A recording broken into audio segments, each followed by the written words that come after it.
My name is Michael, and 3 years ago, I thought my life was over. I'd lost my job, my marriage, and my sense of purpose, all within a few months. My wife, Julia, and I had been together for 10 years, but when money got tight, everything started to unravel. Arguments became routine, silence became louder than words, and one morning she simply said, "I can't do this anymore."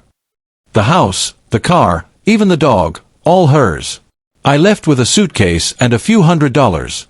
I stayed in motels at first, then friends' couches, and eventually, when the money ran out, I ended up at a shelter downtown. It was winter, and the nights were brutal. I remember sitting under a street lamp one night, watching people hurry home with coffee cups and shopping bags, wondering how I'd gone from office meetings to counting change for a sandwich. Every day felt like a blur of survival, finding food, warmth, and a reason to keep going. I'd stopped checking my phone, stopped answering calls from the few people who still cared. One afternoon, I was sitting near a cafe, trying to keep my hands warm, when a man in a gray coat approached me. He was in his 50s, polished and confident, like someone who never had to think about where his next meal came from. "Excuse me," he said, "are you Michael Turner?" My first instinct was suspicion. "Depends who's asking." He smiled faintly and pulled out an envelope. "My name's Robert Hughes. I'm an attorney.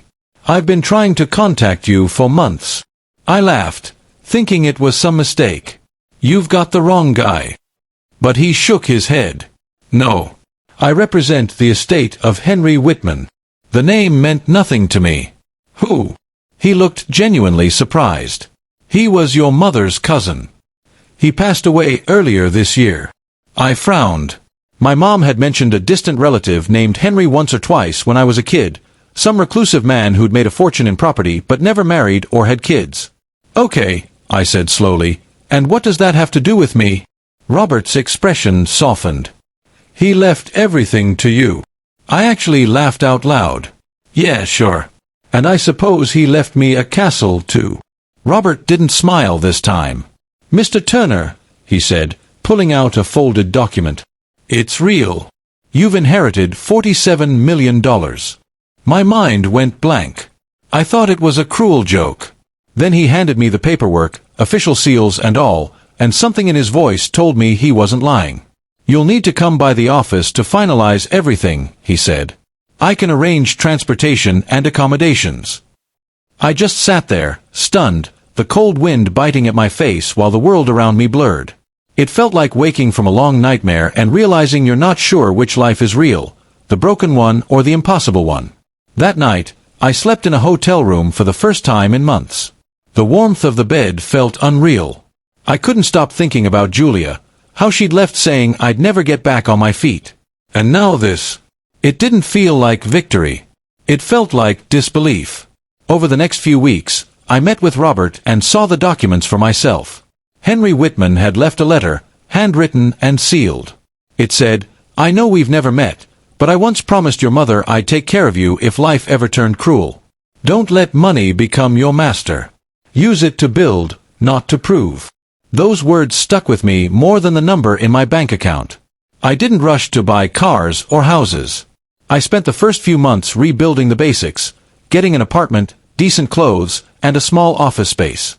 Then I started something I'd always dreamed of but never thought possible, a program that helped homeless people find work and housing.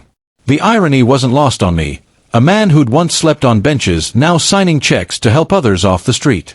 Julia found out eventually. She called one night, her voice shaky. "Michael, I heard." I didn't feel anger anymore, just peace. "I hope you're doing okay," I said. She hesitated. "I am. I'm sorry for how things ended." "Me too," I replied. We didn't need to say more. That call closed a chapter I'd been afraid to end. It's been 2 years now since that day in the cold when a stranger changed my life. The money gave me choices, but the experience gave me something more, empathy. Every time I walk past someone sitting on a sidewalk, I see myself in their eyes. I stop, talk, and listen, because I know how it feels to be invisible.